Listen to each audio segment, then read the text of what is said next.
ই তললৈ আহিব যদি ইয়াত এৰ হটো খোলে যদি ই তললৈ আহে ইয়ালৈ গৈ ৰেজিষ্টেন্স হৈ ই তললৈ আহিব ঠিক আছে যদি ওপৰটো খোলে তেনেহলে অকমান ওপৰলৈ যাব নতুবা অকমান ডাইৰেক্ট তাৰ পৰাই তললৈ আহিব নতুবা ওপৰলৈ গৈ তললৈ আহিব ভিউ আমাৰ সম্পূৰ্ণ ক্লিয়াৰ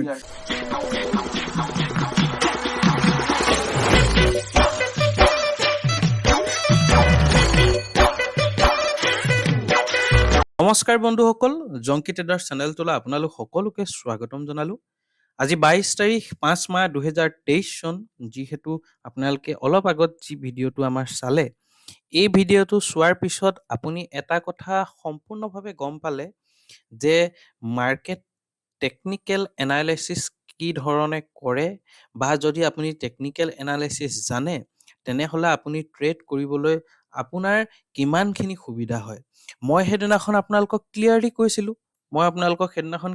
কৈছিলো যে মই কৈছিলো যে এইটো হল আমাৰ ৰেজিস্ট্যান্স জোন নহয় জানো এইটো গুটেইটো এটা আমাৰ ৰেজিস্ট্যান্স জোন আৰু এইটোক কৈছিলো মই ৰেজিস্ট্যান্স আৰু এইটোক কৈছিলো মই সাপোৰ্ট আপোনালোকে ভিডিঅ'টো চাব মই কৈছিলো যে মাৰ্কেট যদি ইয়াটো খুলে ওপৰলৈ যাব তাৰ পিছত তললৈ আহিব ঠিক আছে যদি ওপৰত খুলে অকমান ওপৰলৈ গৈও তললৈ আহিব পাৰে নতুবা ডাইৰেক্টলিও তললৈ আহিব পাৰে যদি গেপ ডাউন খুলে তলত খুলে তেনেহলে ইয়াত সাপোৰ্ট লৈ মাৰ্কেট ওপৰলৈ যাব মই এটা কথাকে আপোনালোকক হেদিনাখন বুজাবলৈ চেষ্টা কৰিছিলো আৰু আজি আপোনালোকে কি দেখিলে আজি মাৰ্কেটখনত দেখিলে যে আপোনালোকে মাৰ্কেটখন কি ওপেন হল স্লাইড গেপ ডাউন আৰু গেপ ডাউন ওপেন হল ইয়াত ওপেন হৈ কি কৰিলে মাৰ্কেটে অলপ তললৈ অহাৰ দৰে কৰিলে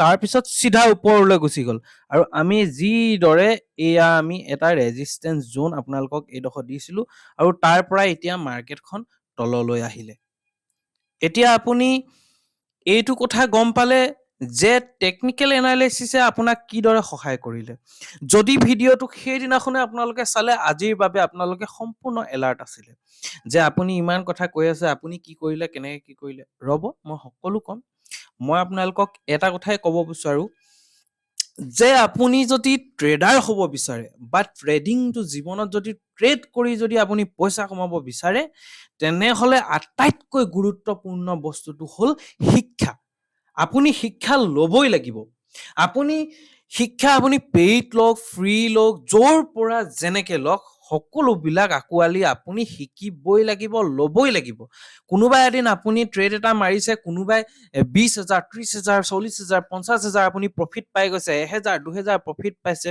আপুনি কওক আপুনি সদায় পাৰিবনে তেনেকে বা সদায় সেই বস্তুটো পসিবল হয়নে মই আপোনালোকক সিধা ক'ব পাৰিম যে আপোনালোকে হাৱাত বা লাখত আপুনি পাব পাৰে কিন্তু সদায় যদি প্ৰফিটেবল হ'বলৈ হয় সদায় যদি প্ৰফিট কৰিবলৈ হয় তেনেহলে আপুনি মাৰ্কেটখন শিকিব লাগিব টেকনিক্যাল এনালাইসিস কৰিবলৈ জানিব লাগিব এতিয়া কথা হ'ল যে আপুনি কেনেকৈ জানিব কি কৰিলে জানিব আপুনি যদি জানিবলৈ হয় ষ্টক মাৰ্কেটৰ বিষয়ে টেকনিক্যাল এনালাইসিস বিষয়ে কাৰণ আমি আপোনালোকে যিটো চেনেল চাই আছে মোৰ চেনেলটো হল হাই ৰিস্ক কি হয় আমি কি কৰো ট্ৰেডিংৰ একেবাৰে টপ লেভেলৰ ট্ৰেডিং কি আছে হাই ৰিস্কি ট্ৰেডিং কি আছে বেংক নিফটিৰ অপচন ট্ৰেডিংটো অপচন বাইংটো সবচে টাফ আৰু হেতুৱে মই কৰো আপোনালোকে এটা কথা জানেনে যে আজি আপোনালোকে মোৰ পজিশন বিলাক দেখে ইমান টকা প্ৰফিট হৈছে হিমান টকা প্ৰফিট হৈছে তাৰ আৰত বহুত কষ্ট আছে বহু ষ্টেপ বাগৰি আজিৰ দিনত মোৰ এইটো ৰিজাল্ট বহু বস্তু কম্প্ৰমাইজ কৰিছো বহুত টাইম কম্প্ৰমাইজ কৰিছো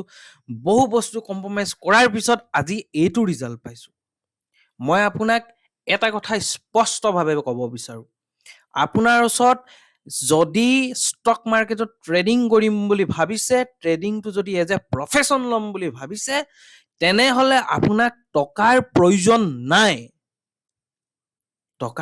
নাই তেনেহলে কি প্ৰয়োজন আছে আপোনাক শিক্ষাৰ আপুনি শিকিবই লাগিব ইউটিউবত ইমান কন্টেন্ট আছে ইমান ফ্ৰীলি আছে প্ৰতিটো বস্তু ডেইলি যদি আপুনি ৰাতিৰ শোৱাৰ আগত বা দিনত যেতিয়াই আপুনি ফ্ৰী থাকে 1 ঘণ্টাকেও যদি আপুনি ভিডিঅ'বিলাক চাই, প্ৰচেছবিলাক চাই, আপুনি এয়া চোৱাৰ প্ৰয়োজন কেতিয়াও বোধ নকৰিব যে ইয়াৰ ইমান টকা প্ৰফিট হ'ল, আজিৰ দিনটোৰ ইমান লাভ, কাইলৈ ইমান লাভ। এইবিলাক চাই আপুনি একো কৰিব নোৱাৰে। আপুনি চাব যে ফিবনাচি কি, আপুনি চাব যে ছাপোৰ্ট ৰেজিষ্টেন্স কি, আপুনি চাব যে ডেল্টা, থিটা, গামা মানে কি। এই সকলোবিলাক বস্তু আপোনালোকে চাব লাগিব, সকলোবিলাক বস্তু আপোনালোকে শিকিব লাগিব।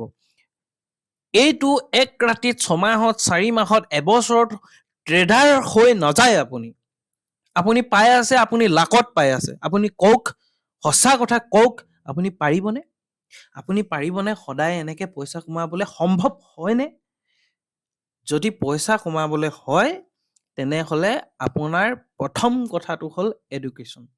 আপুনি শিকিবই লাগিব, আপুনি ট্ৰেডিং শিকিবই লাগিব। আপুনি ষ্টক মাৰ্কেটত কি হয়, কেনেকে হয়, প্ৰত্যেক দিনাই মাৰ্কেটখন অবজাৰ্ভ কৰিবই লাগিব। আপুনি যেনেকে নহয় আপুনি শিকক। মই এইটো নকওঁ যে আপুনি মোৰ ওচৰত আহক শিকিবলৈ, তেওঁৰ ওচৰত যাওক কাৰোবাৰ, নহয়। আপুনি ষ্টক মাৰ্কেটটো শিকিবলৈ হ'লে আপুনি ইউটিউবৰ পৰাও শিকিব পাৰে। আপুনি বহুত ভাল ভাল ডাঙৰ ডাঙৰ ট্ৰেডাৰ আছে, তেওঁলোকৰ চেনেলবিলাক চাব, ইমান ধুনীয়া মটিভেশ্যন কৰে, ইমান ধুনীয়াকৈ তেওঁলোকে প্ৰতিটো বস্তু ডেছক্ৰাইব কৰে। এই সকলোবিলাক বস্তু আপোনালোকে শিকিব লাগিব। চাওক, এইটো সত্য যে যিকোনো পৰ্যায় এটা পাবলৈ হ'লে তাৰ পাছত বহু অপেক্ষা কৰিব লাগিব, বহু ঘাত প্ৰতিঘাত পাৰ কৰিবই লাগিব। তাৰ পিছতহে এটা শিকৰ আৰু পাৰ্মানেণ্ট ৰিজাল্ট আহে। আপুনি এটা কথা জানেনে?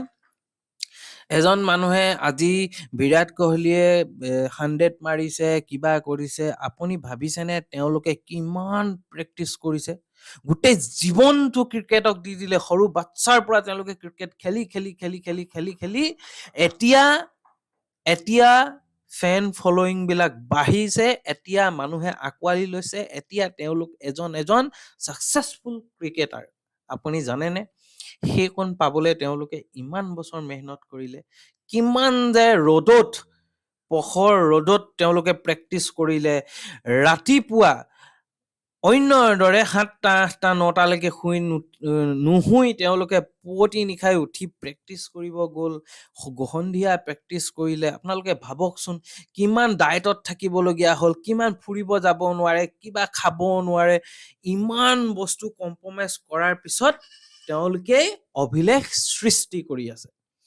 এতিয়া কথা হ'ল ট্ৰেডিংটো মানুহে নিজৰ ব্যৱসায় হিচাপে তেওঁলোকে মানে কোৰ্চটোক বা এইটোক ইমানেই ইজি বুলি মানে মানুহক ৰিপ্ৰেজেণ্ট কৰি আছে, মানে এনেকুৱাকে নিজৰ ব্যৱসায়, নিজৰ লাভালাভৰ বাবে এনেকুৱাকৈ ৰিপ্ৰেজেণ্ট কৰি আছে যে আপুনিও ভাবিব যে একেবাৰে ইজি, মই এনেকে পইচা কমাব পাৰিম, তেনেকে কমাব পাৰিম।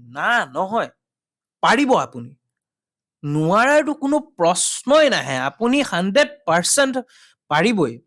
কিন্তু পাৰিবলৈ এটাই কথা হ'ব লাগিব যে আপুনি প্ৰত্যেকটো ষ্টেপ জানিব লাগিব, প্ৰচেছবিলাক জানিব লাগিব, কেনেকৈ ট্ৰেড কৰে, কি চাই কৰে, কিয় কৰে, আপুনি গোটেই প্ৰচেছটো জানিব লাগিব। এই সকলোবিলাক শিকাৰ পাছতহে আপোনালোকে ৰিজাল্টটো আপোনালোকে পাবলৈ সক্ষম হ'ব। এতিয়া কথা হ'ল, মই যে ক'লো যে যোৱাকালি যে মই ক'লো যে মাৰ্কেটখন ইয়াত অপেন হৈ ওপৰলৈ এনেকে মানে অপেন হ'ব, অপেন হৈ এনেকে গৈ তললৈ আহিব। আপুনি চাওক, এতিয়া তললৈ আহিলে নে? আহি গ'ল। এই সকলোবিলাক জানেনে? এই সকলোবিলাক এটা প্ৰচেছৰ থ্ৰুৱেদি কৰিব লাগিব। আৰু এনেকুৱাও নহয় যে আপুনি যে শিকি আছে। এইটো কথাও মই নকওঁ যে যদি আপুনি পুখুৰীত যদি মাছ মাৰিবলৈ আপুনি বিচাৰিছে, তাৰ কাৰণে যদি আপুনি গৈ পিনি যদি সৰু খাল এটাত বা কিবা এটা যদি, মই ধৰক আপোনাক কথা এটা কৈছোঁ যে পুখুৰী এটা আপুনি শুকাব বিচাৰিছে, আৰু শুকাবলৈ আপুনি ধৰক আপুনি কি লগাব লাগে? পানী মেচিন লগাব লাগে। আপুনি যদি পানী মেচিন নলগাই হুচ পাইপ এডালে টানি থাকে, আপুনি পুখুৰীটো শুকুৱাব পাৰিবনে? আৰু আপোনাক সেই পুখুৰীটো শুকুৱাবলৈ বহুত দিন লাগি যাব। মই এইটো কথা ক'ব বিচাৰো যে ইয়াৰ লক্ষ্যটো এইটো যে যদি আপুনি এনেকৈ বিচাৰিছে তেনেহ'লে নিশ্চয় আপুনি কাৰোবাৰ পৰা গাইড ল'ব লাগিব, কাৰোবাৰ পৰা শিকিব লাগিব, কাৰোবাৰ পৰা আপোনালোকে মটিভেশ্যন ল'ব লাগিব, কাৰোবাৰ পৰা আপুনি সাহস ল'বই লাগিব। যদি এই সকলোবিলাক যদি আপোনালোকে বিচাৰিছে তেনেহ'লে ময়ো এটা কথা কওঁ, ময়ো বিচাৰো, মোৰো লক্ষ্য আছে যে মই নিজেতো ট্ৰেডাৰ হয়, মইতো নিজে সদায় ট্ৰেডিং কৰিম। কিন্তু যদি কোনোবাৰ শিকাৰ মানসিকতা থাকে, শিকিব বিচাৰে, তেনেহ'লে মোৰ ওচৰত আহক, মই আপোনালোকক শিকাম, সম্পূৰ্ণভাৱে শিকাম। আপোনালোকে মাত্ৰ শিকিম বুলি আহক। আপুনি ভাবি আহক যে 6 মাহ মই অকল শিকিম, তাৰপিছত মই অকল পইচা কমাম। এইটো যদি লক্ষ্যৰেও যদি আপোনালোকে আহে, 6 মাহ যদি শিকাৰ লক্ষ্যৰেও আহে, তেনেহ'লে আপোনাক ট্ৰেডাৰ বনাব পৰাত, ট্ৰেডাৰ বনাত কোনো ৰখাব নোৱাৰে। আৰু যদি এতিয়াও আমাৰ 27, 28 আৰু 29 মে'ত দুলীয়াজানত অনুষ্ঠিত হ'ব। আমি তেনেকুৱা ধৰণৰ এটা আমি ক্লাছ কৰিবলৈ গৈ আছোঁ। অফলাইন ক্লাছ হ'ব, যিহেতু 27, 28 আৰু 29 মে'ত দুলীয়াজানত হ'ব। আৰু কথাটো হ'ল যে যিসকলে এতিয়া আহিব তেওঁলোকক মই এটা কথাই অনুৰোধ জনাম, মই যিকেইটা ভিডিঅ' লিংক দিলোঁ ভালদৰে চাওক, খুব ভালদৰে চাওক, নোটবুকত নোট কৰক। আৰু 2 নম্বৰ কথাটো হ'ল যে যিসকলে মোৰ ওচৰত শিকি গ'ল, বিলিভ কৰক আপোনাৰ ছেটআপটোক, বিলিভ কৰক আপোনাৰ ৰুলছখিনিক। সদায় একেটা বস্তুৱে হৈ আছে, সদায় একেভাগেই হৈ আছে, আৰু সদায় পইচাটো বনাই আছে, নহয় জানো? ঠিক তেনেদৰে মোৰ কথা ইমানেই। আজি বহু কথা ক'লোঁ। আজি তাৰ আগত মই এবাৰ আপোনালোকক মোৰ P&Lটো দেখাই দিছোঁ, কেনেকৈ কি কৰিলোঁ। আজি এটা কথা মই আপোনালোকক কওঁ যে সেইদিনাখনৰ ক্লজিংটো এইটো আছিলে, আৰু সেইদিনাখনৰ ক্লজিংটো আজি মোৰ কাৰণে প্ৰথম যদি মই চাওঁ, মই প্ৰথমতেই মোৰ কাৰণে আজি মোৰ কাৰণে অকণমান ছাপৰ্টৰ দৰে মোক এটা ট্ৰেড দিছিলে, কিন্তু স্কেল্পিং আছিলে, সম্পূৰ্ণ স্কেল্পিং হয়, একেবাৰে কম পইণ্টৰ বাবে। এই পইণ্টৰ বাবে মই সেই ট্ৰেডটো কৰিছিলোঁ, আৰু সেই ট্ৰেডটো কৰিছিলোঁ এনেকুৱা ধৰণৰ, মোৰ সেই ট্ৰেডটোৰ ৰিজাল্টটো এনেকুৱা ধৰণৰ, মোৰ কেপিটেল 70,000 আজিৰ মোৰ। তাৰপিছত আজি প্ৰফিট কিমান? 8,736 টকা। মানে কিমান জানেনে? প্ৰায় 13-14%, 13-14%। ইমান সহজ নহয় 14% কমাবলৈ। যি কি নহওক লাগে, মই ট্ৰেডটো কথাটো কওঁ, মোক সেইটো আছিলে 43,800 CE, যিটো মই আপোনাক মই অৰ্ডাৰ্ছত দেখাই দিছোঁ, যিটো মই 921ত লৈছিলোঁ। 921ৰ কেণ্ডেলডাল এনেধৰণৰ আছিলে।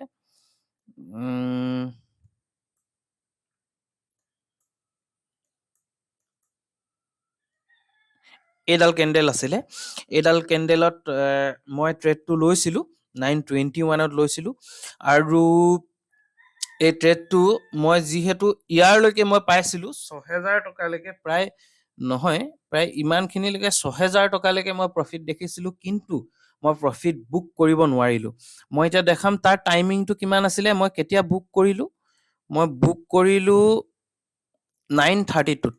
9:32ত মই বুক কৰিলোঁ, আৰু 9:32ত মাৰ্কেটখন ক'ত আছিলে? 9:31, 32 ইয়াৰ পৰা যেতিয়াই মাৰ্কেটখন তললৈ আহিব ধৰিছিলে, মই তেতিয়াই মই এক্সিট কৰি দিলোঁ।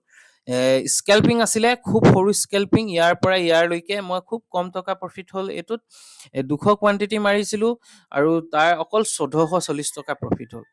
তাৰপিছত নেক্সট ট্ৰেডটো কি কৰিলোঁ? আপোনালোকে এটা কথা মনত ৰাখিব, জংকি ট্ৰেডাৰ অফলাইন ক্লাছ যদি আপুনি কৰি থৈছে, তেনেহ'লে আপুনিতো ট্ৰেড সদায় পায়, সদায় ট্ৰেড পায় আপুনি। সেই ঠিক তেনেদৰে আমাৰ আজি ট্ৰেডটো কি আছিলে, কেনেকৈ ধৰণে কি আছিলে? আজি ট্ৰেডটো আছিলে আমাৰ, এইটো আছিলে আমাৰ ৰেজিষ্টেঞ্চ, আৰু ৰেজিষ্টেঞ্চ লেভেলত আমি কি পালোঁ? ৰেজিষ্টেঞ্চ লেভেলত আমি আমাৰ এটা সুন্দৰ এন্ট্ৰি পালোঁ। ইয়াত আমি এন্ট্ৰি এটা পালোঁ, আৰু আমাৰ SL টো প্ৰায় 100 পইণ্ট হৈ গৈছিলে, আৰু 100 পইণ্ট টাৰ্গেট লৈ, 100 পইণ্ট টাৰ্গেট লৈ এইটো 100 পইণ্ট টাৰ্গেট লৈ ধুনীয়াকৈ মই ট্ৰেড এটা কৰিলোঁ। এতিয়া 1 মিনিটত যাওঁ, তেতিয়া আপোনালোকে সময়বিলাক ধৰিব পাৰিব, কিমান সময় আছিলে, কি আছিলে। মই আপোনাক সুন্দৰভাৱে বুজাই দিব বিচাৰোঁ। এতিয়া আহিলে যে টাইমিং টাইমিং কি আছিলে টাইমিং অৰ্ডাৰ্ছ টাইমিং কি আছিলে 9:59 9:59 9:59 কোনডাল 56 57 58 59 এইডাল কেণ্ডেল দেখিছে এই কেণ্ডেলডালত মোৰ এন্ট্ৰি হৈছিলে ঠিক আছে আৰু এক্সিট ক'ত হৈছিলে এক্সিট ক'ত হৈছিলে এক্সিট হৈছিলে 10:03 10:03 ক'ত এইটো 10:03 এইডালৰ এইডোখৰত মোৰ এক্সিট হৈছিলে আপোনালোকে বুজিলে নে মই ইমান সুন্দৰকে এটা ট্ৰেড কৰিলো আৰু পাৰফেক্ট টাইমিঙত দিলো কাৰণ আমাৰ ভিউ ক্লিয়াৰ আছিলে পি সাইড ডাউন সাইডে আহিব যদি আপ সাইডত যদি ট্ৰেড লবলৈ হয় তেনেহলে হেতু স্কেলপিং কৰিব লাগিব খুব কম সময়ৰ বাবে মানে এটো মানে এটা অপৰচুনিটি লোৱাৰ টাইপত এনেকে যাব লাগিব কিন্তু এটো আমাৰ ফৰ্মুলাৰ মতে কি সাপোৰ্ট লৈ লৈছিলে ই সাপোৰ্ট লৈ লোৱা দেখি মই লগালক ইয়াত বাই কৰি দিলো যেতিয়া ই আকৌ ৰেজিস্ট্যান্সলৈ গুচি গল ৰেজিস্ট্যান্স লৈ লোৱাৰ পিছত মই সেল কৰি দিলো কথা ইমানে যে বাই অন সাপোৰ্ট সেল অন ৰেজিস্ট্যান্স এতিয়া আপোনালোকক মই দেখাই দিলো মোৰ ট্ৰেডটো এনেকুৱা ধৰণৰ আছিলে আৰু এতিয়া কথা হল যে আপুনি কিমান টকা লাভ কৰিলে কি লাভ কৰিলে হেতু ট্ৰেডত হে ট্ৰেডটো কেই মিনিট হল 4 মিনিটৰ ট্ৰেড হয় প্ৰফিট কিমান হল 7,300 টকা 7,300 টকা এই ট্ৰেডটোত লাভ হল আজিৰ দিনটোত লাভ কিমান হল 8,336 টকা ঠিক আছে আৰু মোৰ ফান্ড কিমান আছিল 70,000 70,000ত মই কিমান প্ৰফিট কৰিলো প্ৰায় 12 13 14 15% কিবা এটা যেটো বেংকত যদি আপুনি যি কোনো পইচা থয় 5.2% বা 6% দিব কেতিয়া দিব এক বছৰত আৰু এদিনত আমি কিমান পাও মিনিমাম 10% এটোকে কয় ট্ৰেডিং আৰু ইমানখিনি পাবলৈ হলে শিক্ষা লবই লাগিব আৰু ইমানে কম আজিৰ দিনটোৰ ইয়ে আৰু মাৰ্কেট বন্ধ হ'ব বন্ধ হোৱাৰ পিছত মই চেষ্টা কৰিম যদি আপোনালোকক পাও সাপোৰ্ট ৰেজিস্ট্যান্সটো ড্ৰ কৰি দিম যদি আপোনালোকে মোৰ ভিডিওটো প্ৰতিটো ভিডিও চাই থাকে বা যদি ইমানখিনি লাগে যদি আপুনি কমপ্লিট নকৰাকে মোৰ ভিডিওটো চালে আপোনাৰ কিবা এটা আছে আপোনাৰ মাজত ট্ৰেডিংৰ প্ৰতি কিবা এটা আছে মই সেই কথাটো গ্যাৰান্টি দি লিখি দিব পাৰিম বা আপুনি মোৰ ওচৰত আহিব এটো কাৰণে আহিব আপোনাক মোৰ প্ৰয়োজন আছে আপোনাৰ জীৱনত ধন্যবাদ আজি ভিডিওটো ইমানখিনিটা সামৰিলো আপোনালোকৰ দিনটো শুভ হওক